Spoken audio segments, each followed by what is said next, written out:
Welcome, folks. This is my first attempt at a video lecture intended to be put online so people who miss class or people who want to review some of these concepts that we're going over can do so at their own leisure. This is all leading up to hopefully walking you through the steps of writing a literary analysis essay. So just to jump into things, step one is to panic, of course, because we all do our best work when we panic, right? We come up with the resources that we have at hand. We'll make them work. Obviously, I don't want you to actually panic, but I do want you to start thinking about the resources that are around you and what we can use to help create an informative and an insightful literary essay. But I'm going to start off with a brief poem about what it means to be resourceful. This is one of my favorite poems called Sunday Night by Raymond Carver. It's very short. Carver says, "Make use of the things around you. This light rain outside the window, for one. This cigarette between my fingers, these feet on the couch, the faint sound of rock and roll, the red Ferrari in my head. The woman bumping drunkenly around in the kitchen. Put it all in. Make use." As simple as that. That's Mr. Restad's favorite poem in the world by Raymond Carver. It's 10 lines long, and I think it's really powerful and beautiful. Because it's a poem all about resources, right? This is a guy, Raymond Carver, one of the greatest American short story writers ever, just talking about how he finds inspiration everywhere. I mean, whether it's the beautiful rain falling on the window. It's like, oh yeah, I could write a poem about that. Maybe it's about this Ferrari that's I've been dreaming about. Because he, was a writer in the 80s, and that's what people dreamed about, I guess, the Ferraris. Maybe even the cigarette, this horrible, horrible habit that he has back in the 80s when cigarettes were cool. Trust me, they're not cool anymore. Or maybe even like a sweet 80s rock band, the faint sound of rock and roll. This is Winger, by the way, another terrible band. The 80s were a strange time. But he's just saying there's a lot of things around us, and we got to be able to put those in to make them work for us. We've got a lot of resources when it comes to writing an essay as well. So I'm going to take you over 4 different maybe content areas. These are the things that I'm going to be grading and assessing you guys on to make sure that you can do well. Organization of your essay, content of your essay, that's like the actual thesis statements and supports. Style of your essay, can you write it in formal language? I'll talk more about that. What's the difference between the language that we speak every day, and what's the difference between this formal language that we need to learn how to speak?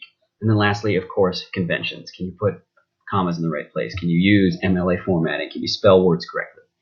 This week is about organization. So we've got a lot of resources that we can use for organization. But ultimately, first step is you got to bring something to the party, man. You can't show up to a party and everyone else has brought bean dip, punch, and a pizza, and you showed up empty-handed. You don't want to be that guy. The stuff you can bring to this party is actually having read the book. I've given you a lot of chapters that you can take a look at. We've put together that awesome note catcher, that organizational chart. If you haven't worked on any of those yet, pause this video right now. Go read the book. Go look at summaries online. Do whatever you can to help wrap your head around this book, this awesome book, Huckleberry Finn. Remember, I've also got a lot of resources posted to mrrestad.weebly.com. For example, if you're having a hard time reading the book, you can listen to the audio version. If you've lost your note catcher, I've put the file for that organizational chart up on my website. No excuses. So chapters 8, 10, 12, 13, 15, 16, 20, they're all great chapters that I think have to deal with this essence of morality, which is what we're examining in Huckleberry Finn. I know we're not to the end of the book yet, but as we get on through it, I really want you to pay attention to chapters 24 to 30 and examine Huck's reaction to the other characters that are going on. And that will really give us a sense of okay, where did Huck start as an individual and where is he ending as an individual? And we get to make a determination. Did he change at all? Is he any different? Or is he just the same stubborn Huck that he was at the beginning of the book? So some other resource that we have. We need to look at the prompt. And you're like, oh, Mr. Restad, I lost that form. Well, that's okay. I've got everything listed for you on Google Classroom. Here's our first really, really valuable resource. Hop onto Google Classroom, take a look at the Huck Finn Literary Analysis assignment. I've got our essay prompts up here. I've even got a paper outline. And check this out.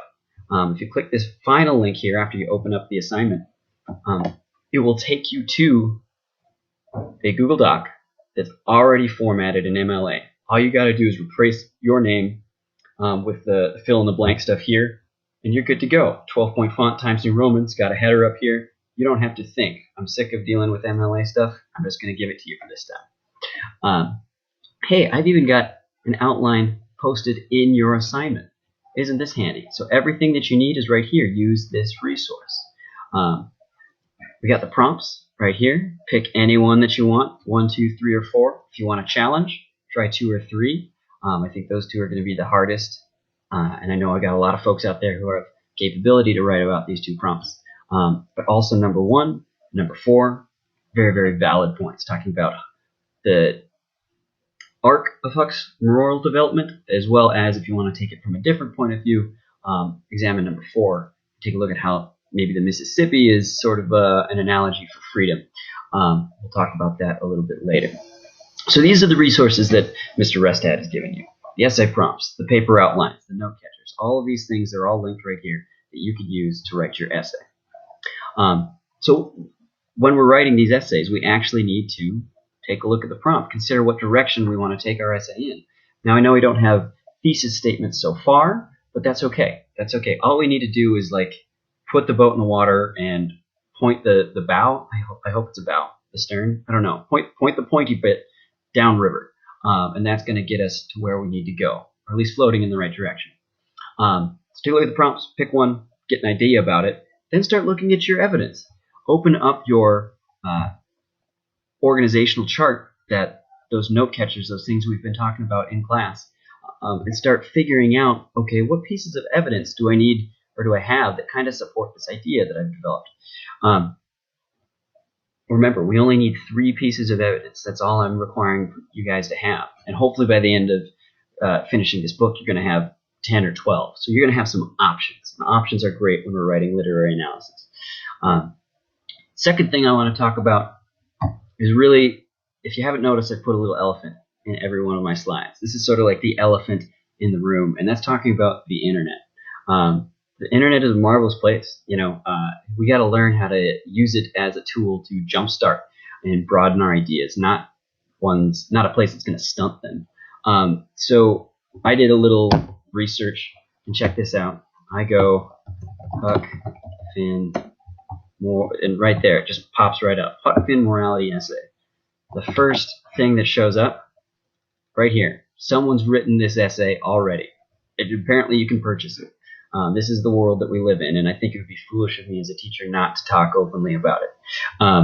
So I'm going to know if you buy or take an essay off the internet, because I've gotten to know you guys as writers so far. It turns out stylistic differences are pretty easy to spot.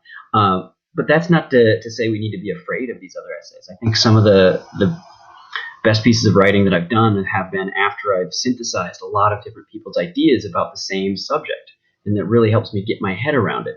So use the internet. There's 1,000,001 resources. If you type in how to write a literary analysis essay, you're going to find resources on it, and a lot of them are going to be valid. So instead of using the internet to buy and steal ideas, use the internet to say, oh, hey, here's a cool idea. I like how this writer took this element of the story and applied this thought to it.